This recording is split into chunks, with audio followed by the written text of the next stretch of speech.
Hello, Mizzou fans. Darren Whitick with the Tiger Club of Kansas City. It is Tuesday, September 12th, 2023.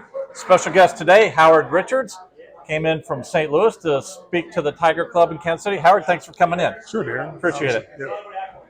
2-0 start for the season. No matter how it started, 2-0 is the best you can be. So what do you think so far early in the season? And you said it. At the end of the season, all they look at is W's and L's, and we've got two now, and that's really what matters.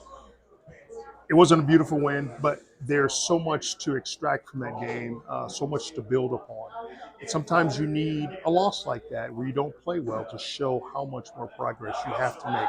Especially in this case, you've got number 15, Kansas State, coming in, who's at the top of their game. Missouri's got to be at its best if they expect to win on Saturday. That K-State game coming up, sold out for Field in Columbia. As you mentioned, as you spoke today, there's got to be a revenge factor. It wasn't a very good showing last year in Manhattan.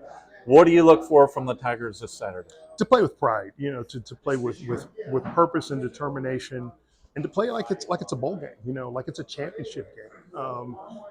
Former Big 8, Big 12 rival, it's got to mean a lot. We don't have KU to beat up on, so this K-State rivalry has been good. Going back most recently to when Mizzou was still in the Big 12. But this team is extremely well coached. Chris Kleiman does a great job with his players. They always have a lot of talent.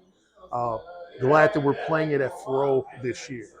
And I think it's just, in order for Missouri to feel like it's got a chance to challenge for the SEC East, the last year that we'll have divisions in the SEC, it's got to start with winning non-conference games against top-notch opponents like Kansas State.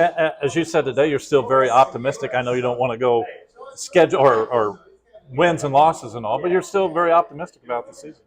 Well, and I say that because I think, if you just look at the Middle Tennessee State game, the way it evolved, you kind of felt like a year ago this is a game that would have slipped away. But they found a way to win. And I think regardless of it not looking pretty, players know, hey, that's last week. It's over. We got to win. Now we know what we have to do to play better in every single area.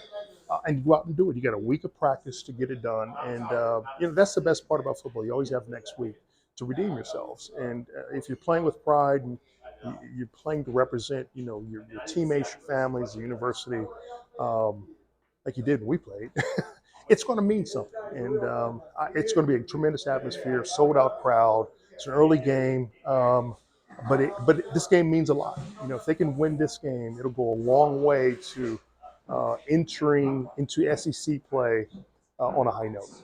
And we want everybody to be here and be in Columbia next weekend, but if you can't be, make sure you listen to Howard and his buddy Mike on radio. Mike Kelly will be here at the Tiger Club in a few weeks. Next week at the Tiger Club, we'll have Larissa Anderson, head softball coach for the University of Missouri. Howard, thanks again for coming up. Thank you. Thanks for having me. We'll see you all next week. Bye-bye.